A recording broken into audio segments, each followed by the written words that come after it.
Frank Mercer had spent 32 years as a shop teacher and 24 years riding with the Northern Winds MC. So he knew what desperation looked like, which is why he could not ride past the girl shivering at the bus stop in 34-degree weather, wearing nothing but a thin t-shirt, her arms wrapped around herself, and her breath coming in white puffs, clearly with nowhere to go and no one coming to help her.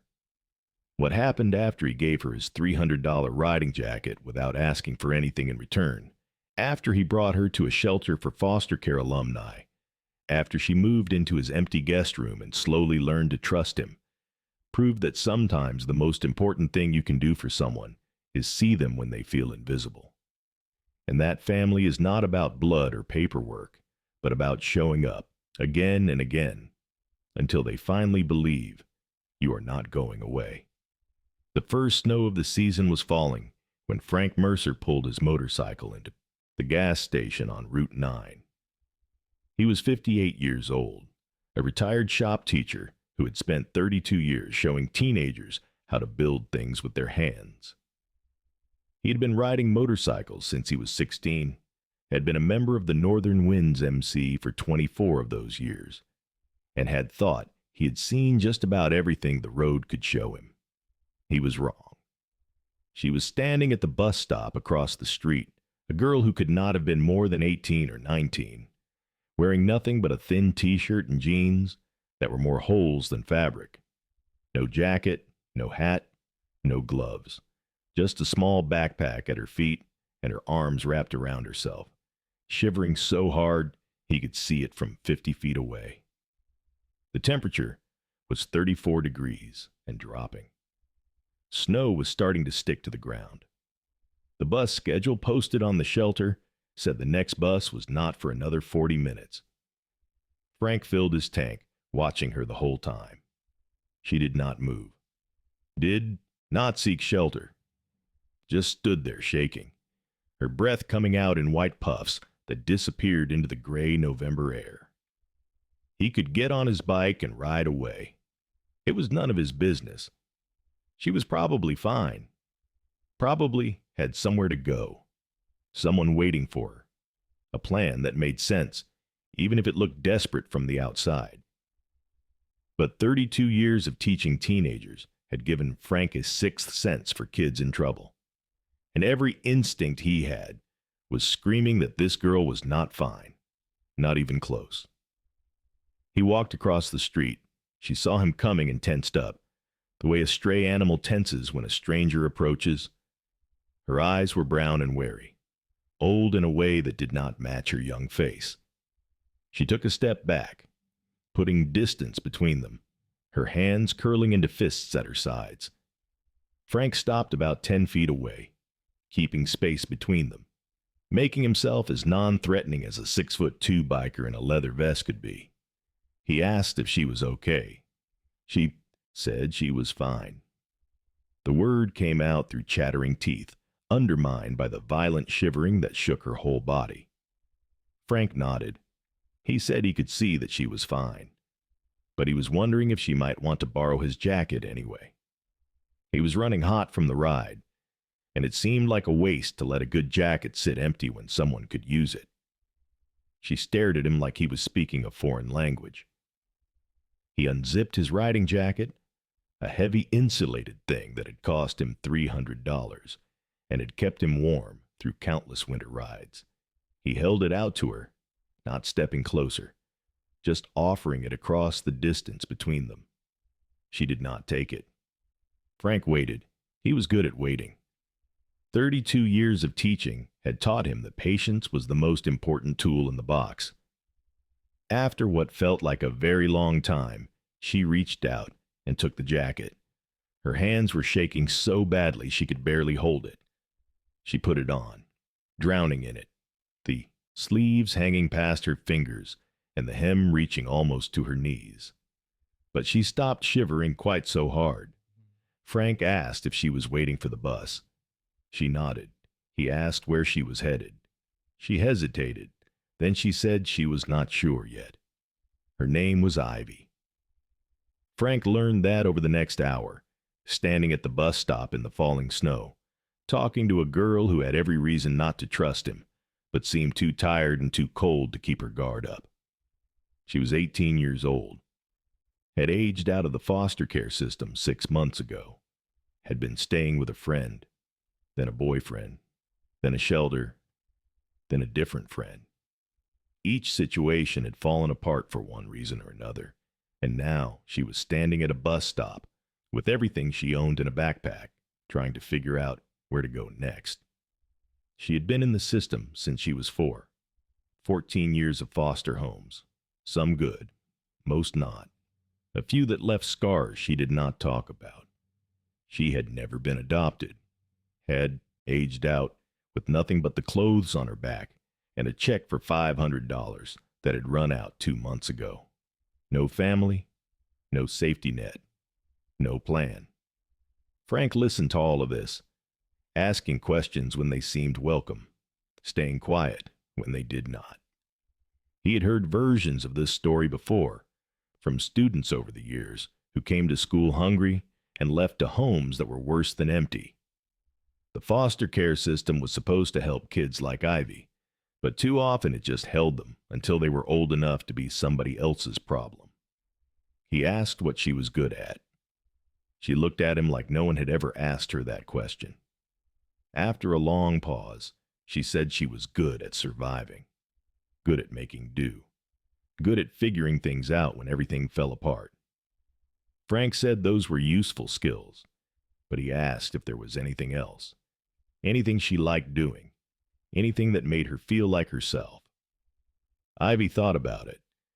Then she said she used to like art, drawing, and painting, mostly.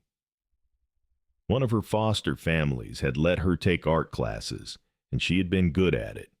Her teacher said she had talent, but that was a long time ago, and she had not held a paintbrush in years. Frank nodded. He said talent did not disappear just because you stopped using it. It was still in there somewhere, waiting for a chance to come out again. Ivy did not respond to that, but something in her face shifted, just slightly, like a window cracking open after being sealed shut for too long. The bus arrived 40 minutes later, right on schedule. Frank watched Ivy gather her backpack, still wearing his jacket, preparing to climb aboard and disappear into whatever uncertain future waited for her. He made a decision. He asked if she had a place to stay tonight. She hesitated. The hesitation told him everything. He said he knew a place, a shelter run by people he trusted, people who specialized in helping young folks who had aged out of foster care. It was warm and safe, and they did not ask too many questions. If she wanted, he could give her a ride there, on his motorcycle in the snow. He watched her weigh the options. Get on a bus to nowhere with no money and no plan, or get on a motorcycle with a stranger who might be dangerous, but who had given her his jacket without asking for anything in return. She chose the motorcycle. Hit subscribe if you believe that one small act of kindness can change a life. Comment where you're watching from, and share this with someone who needs to know that sometimes the right person shows up at exactly the right moment. The shelter was called Haven House, and Frank had been volunteering there for 15 years. It was run by a woman named Dorothy Chen, who had aged out of the foster care system herself 40 years ago, and had spent the rest of her life trying to make sure other kids had a softer landing. She had started Haven House in a converted church 20 years back, had grown it into a network of transitional housing and support services that helped hundreds of young people every year. Frank had gotten involved through the Northern Winds MC, which had adopted Haven House as one of their main charity partners. The club did toy drives and fundraisers, helped with building maintenance, showed up for events. But Frank's involvement went deeper than that. He came by every week to teach basic life skills, things that most kids learn from their parents, but that foster kids often missed. How to change a tire, how to fix a leaky faucet, how to read a lease, and spot a scam. Dorothy met them at the door when they arrived, taking one look at Ivy and Frank's oversized jacket and ushering her inside without a word of judgment. She got Ivy settled in a room, brought her hot soup and warm clothes, and let her sleep for 14 hours straight. Frank went home to his empty house, thinking about the girl at the bus stop and wondering if she would still be there when he came back. She was. Ivy stayed at Haven House for 3 weeks. During that time, Frank learned more about her, how she had been removed from her biological mother at 4 years old due to neglect, how she had bounced through 11 different foster homes over 14 years, how she had gotten close to being adopted twice before each family changed their minds. He learned about the foster home, where she had first discovered art, a 6-month placement with a woman named Mrs. Patterson, who had recognized Ivy's talent and enrolled her in after-school classes. That had been the best 6 months of Ivy's childhood, ended abruptly when Mrs. Patterson got sick and could no longer foster. He learned about the less good placements, the ones where she was just a check, the ones where the biological kids got everything and the foster kids got leftovers, the one where she learned to lock her bedroom door at night. He learned that she had graduated high school against all odds, had even been accepted to a community college with a partial scholarship for art. But the scholarship did not cover housing, and without housing she could not attend, and without a degree she could not get a decent job, and without a job she could not afford housing. The cycle was vicious and unbreakable. Frank listened to all of this, and something in his chest that had been quiet for a long time started to wake up. His wife Margaret had died 3 years ago, cancer that took her in 8 months and left him rattling around in a house meant for 2. They had never had children of their own, a grief they had carried together, and that Frank now carried alone. He had thought his chance to be a father had passed him by. But looking at Ivy, this fierce, fragile girl, who had survived things no child should have to survive, he wondered if maybe life was giving him another chance, not to replace what he had lost, but to build something new. Frank started coming to Haven House more often. He taught Ivy how to change the oil in a car, how to unclog a drain, how to use basic power tools. She was a quick learner, picking up skills faster than most of his former students, asking questions that showed she was thinking 3 steps ahead. He brought her art supplies one day, a set of good brushes and paints that he had bought at the craft store, without really knowing what he was buying. Ivy had stared at them like he had handed her a box of gold. She started painting in her room at Haven House, small canvases at first, then larger ones as her confidence grew. Her style was raw and emotional, full of dark colors and sharp lines that gradually softened as the weeks passed. Dorothy let her hang some of her work in the common areas, and other residents started asking if she would teach them. The Northern Winds MC got involved too. They heard Frank talking about this kid he had met at a bus stop, this artist who needed a chance, and they did what the club always did when one of their own cared about something. They showed up. They raised money for art supplies. They connected Ivy with a member's sister who owned a gallery and was always looking for new talent. They found her a part-time job at a print shop owned by another member, flexible hours that would let her work while taking classes.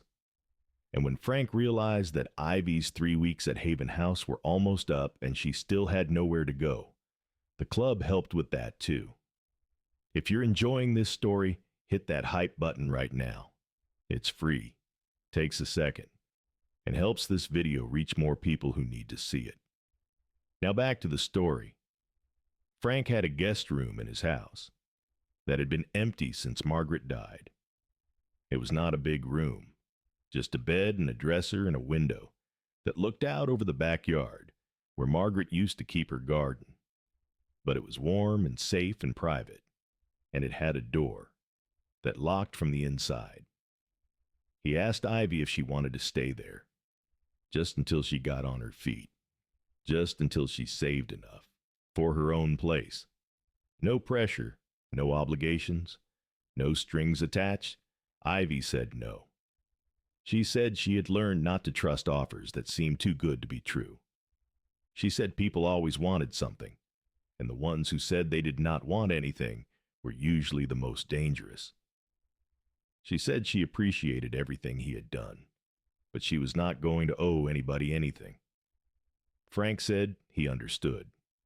He said the offer stayed open if she changed her mind. Then he went home to his empty house and tried not to feel the disappointment that sat heavy in his chest. 3 days later, Ivy showed up at his door. She was carrying her backpack and still wearing his jacket, the one he had given her at the bus stop and had never asked for back. She looked scared and defiant at the same time, like she was waiting for him to laugh at her or change his mind. He just opened the door wider and said the room was ready if she wanted to see it. She stayed. The first few months were not easy. Ivy did not know how to live in a house where someone cared about her. She hoarded food in her room, a habit from placements where meals were unpredictable. She flinched when Frank raised his voice, even if he was just calling down the stairs to ask if she wanted dinner. She kept waiting for the other shoe to drop, for the moment when he would reveal what he really wanted. Frank was patient. 32 years of teaching had prepared him for this, for the slow work of building trust with someone who had every reason not to give it. He made sure there was always food in the kitchen, never commented on what went missing, never pressured her to eat meals together if she did not want to. He gave her space when she needed it, and company when she seemed to want it. He asked about her art and her job and her plans for the future. He did not ask about her past, unless she brought it up first. Slowly, incrementally, Ivy started to relax. She stopped hoarding food after the first month, when she finally believed it would always be there. She started eating dinner with Frank a few times a week, awkward, silent meals at first that gradually became conversations. She let him see her paintings before they were finished, asking for his opinion even though he knew nothing about art. She started calling him Frank instead of Mr. Mercer. She started feeling like maybe, just maybe, this was real. Dorothy Chen noticed the change in Ivy before anyone else did. She had been running Haven House long enough to recognize the difference between a kid who was surviving and a kid who was starting to thrive. Ivy had arrived at her door hollow-eyed and hopeless, another casualty of a system that failed more than it saved. Now, 3 months later, she was painting again, working steadily, making plans. Dorothy asked Frank about it one afternoon when he came by for his weekly volunteering. Frank said he was not doing anything special, just giving her a place to stay, just treating her like she mattered. Dorothy smiled and said that was exactly what he was doing special. Most people did not understand how powerful it was to simply treat someone like they mattered. Most people did not realize that for kids like Ivy, that kind of consistent, unconditional care was the rarest thing in the world. She told Frank that he was changing Ivy's life, but she also warned him that the road ahead would not be smooth. Kids who grew up in the system had wounds that took years to heal, wounds that sometimes opened up again just when you thought they were closed. Ivy would push back. She would test him. She would try to make him prove that he was different from everyone else who had let her down. Frank said he understood.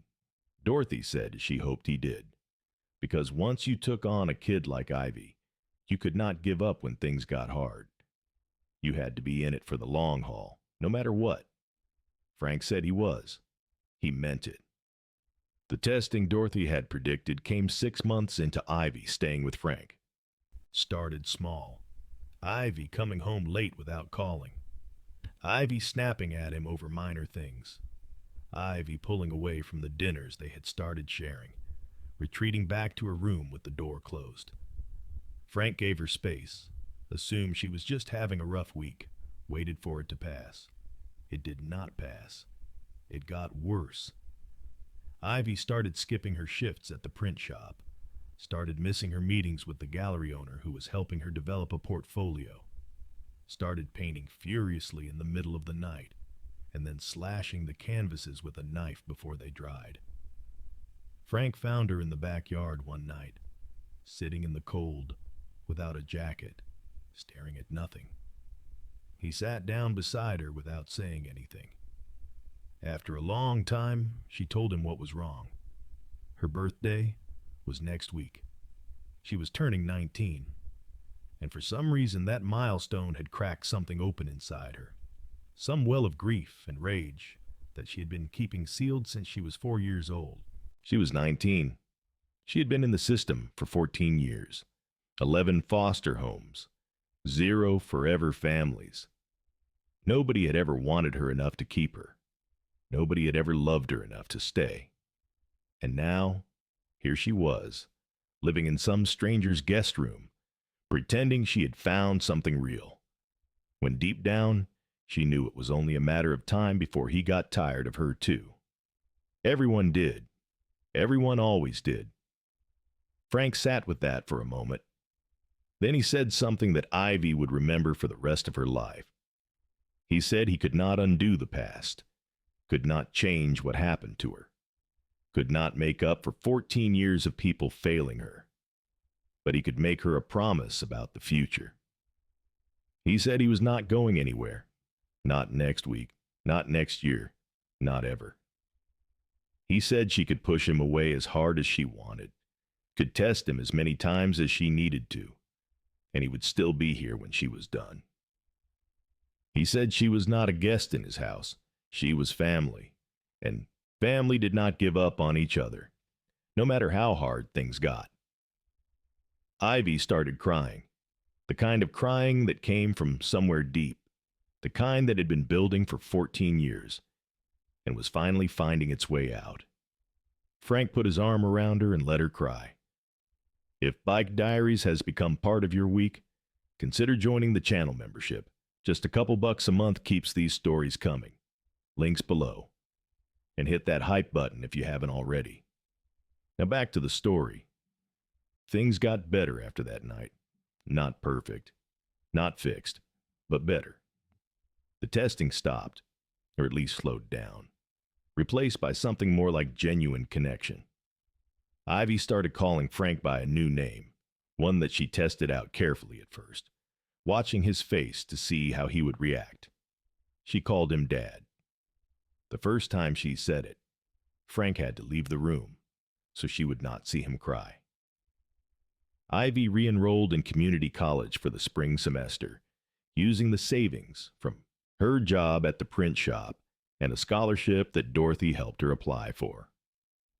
She took art classes and business classes, figuring that if she was going to make a living as an artist, she needed to know how the money side worked too. The gallery owner, a woman named Patricia, who had taken Ivy under her wing, gave her a spot in a group show that spring. 3 of Ivy's paintings sold on opening night, enough money to cover her textbooks for the year and make her believe for the first time that maybe this dream was not impossible. The Northern Winds MC showed up at the gallery opening, 20 bikers in leather vests, filling a space that usually hosted wine-sipping art patrons. They bought one of her paintings to hang at the clubhouse, and made such a commotion that the local paper did a story about the unlikely connection between a foster care survivor and a motorcycle club. Ivy was embarrassed by the attention, but Frank could tell she was also proud. For the first time in her life, she had people in her corner, people who showed up, people who were not going away. The formal adoption happened when Ivy was 20. It was her idea, brought up hesitantly one evening over dinner, a question she clearly expected Frank to deflect or refuse.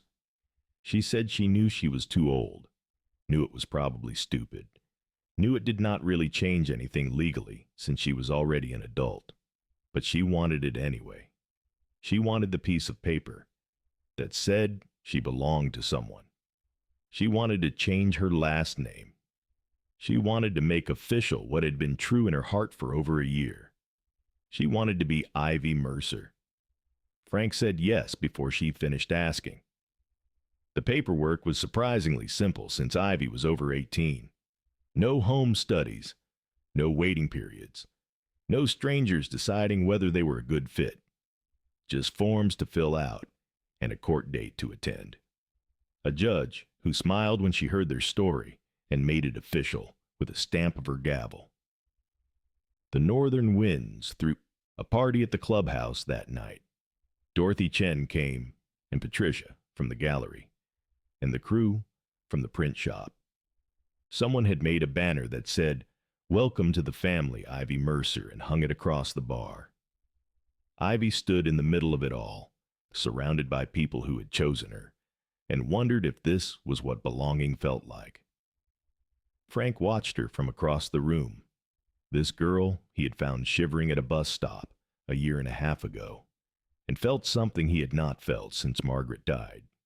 He felt like his life had purpose again. Ivy graduated from community college 2 years later with an associate degree in fine arts and a minor in business. She was 22, no longer a teenager, no longer the scared girl at the bus stop. She was an artist with a growing reputation, a young woman with a steady job and a stable home, and a father who came to every gallery opening and bragged to anyone who would listen. The graduation ceremony was held outdoors, a warm Mets-by afternoon that felt like a reward after a long, hard winter. Frank sat in the audience with a group of Northern Winds members who had insisted on coming, their leather vests looking incongruous among the families in Sunday clothes. When Ivy walked across the stage to receive her diploma, she looked out into the crowd and found Frank's face. She pointed at him, a small gesture that probably no one else noticed, and he knew what it meant. "This is for you. This is because of you. We did this together." After the ceremony, Dorothy Chen found Frank in the crowd. She hugged him, which she almost never did, and said something that stuck with him. She said Ivy was not the only one who had been saved. She said Frank had been just as lost when he found her at that bus stop, just as in need of rescue. He had given Ivy a home, but she had given him something too. She had given him a reason to keep going. Frank thought about Margaret, about the children they had never had, about the years of emptiness after she died. He thought about how close he had come to becoming one of those old men who just faded away, going through the motions until there were no more motions to go through. And he thought about how one snowy afternoon, one girl shivering at a bus stop, one jacket handed across a distance had changed everything. Ivy's first solo gallery show happened when she was 24. It was called Becoming, and it traced her journey from the foster care system to where she was now. The paintings were raw and beautiful, full of dark beginnings that gave way to light, fractured images that slowly became whole. The centerpiece of the show was a large canvas called The Jacket. It depicted a girl at a bus stop in falling snow, small and shivering, alone. Across from her, a man in a leather vest was holding out a jacket, offering warmth without asking for anything in return. The space between them was painted in shades of blue and gray, the cold made visible, the distance between isolation and connection given form. Ivy had worked on it for months, trying to capture the moment that had changed her life. She had shown Frank the sketches, had asked his opinion on the colors, had worried that it was too sentimental, too obvious, too personal. Frank told her it was perfect. On opening night, the gallery was packed. Art critics and collectors, Mixed with bikers and foster care advocates, Dorothy Chen gave a speech about the importance of supporting youth aging out of care. Patricia talked about discovering Ivy's talent and watching it grow. Then Ivy stood in front of the jacket and told her story. She talked about the bus stop, the cold, the fear. The stranger who approached her and offered his jacket without expecting anything in return. She talked about the months and years that followed, the slow building of trust, the moment she first called him Dad, the adoption that made it official. She said she had been in the system for 14 years, 11 foster homes, 0 forever families. She had aged out with nothing but a backpack and a belief that she would always be alone. But then she met Frank Mercer, and he taught her that family was not about blood or paperwork, or being placed in the right home at the right time. Family was about showing up, about staying when things got hard, about seeing someone shivering at a bus stop and deciding that their warmth mattered more than your own. She pointed to the jacket on the wall behind her. This painting, she said, is about the moment my life changed, but it is also about every moment like it. Every time a stranger sees someone struggling and decides to help. Every time someone offers warmth without asking for anything in return. We all have jackets to give, she said. We just have to be willing to take them off. Thank you for watching this story about a biker who gave his jacket to a shivering girl at a bus stop, and the family that grew from that one act of warmth. It was inspired by the real young people aging out of foster care who need consistent support, and the mentors who step up to provide it. Every year, thousands of young people age out of the foster care system with nowhere to go and no one to call. They face higher rates of homelessness, unemployment, and mental health struggles. But research shows that just one consistent adult relationship can dramatically improve their outcomes. You do not have to adopt a teenager to make a difference. You can mentor through organizations like Big Brothers Big Sisters. You can support transitional housing programs like Haven House. You can donate to scholarships for foster care alumni. You can simply pay attention to the young people in your community who might need someone to notice them.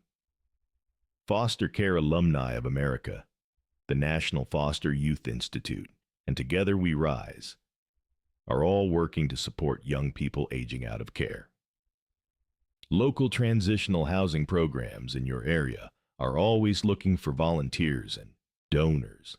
Subscribe to Gentle Wheels. Hit that hype button to boost this video, and if you want to support what we do, the membership link is below. Share this with everyone who needs to remember that one jacket, one moment of warmth, one person willing to see someone who feels invisible can change a life forever. Ivy Mercer is 28 now. Her artwork hangs in galleries across the state, and she teaches art classes at Haven House for young people aging out of care. She and Frank still live together, though she has her own apartment now in the house he converted from the garage, giving her independence while keeping them close.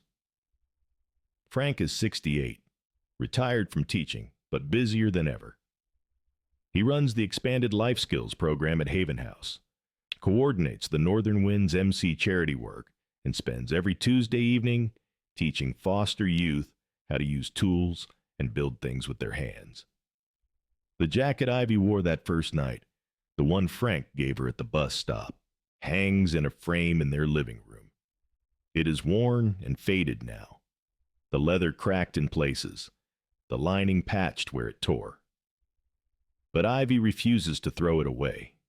She says it is the most valuable thing she owns. Not because of what it cost, but because of what it meant. It meant that someone saw her, someone cared, someone decided that she mattered even before they knew her name. And that made all the difference.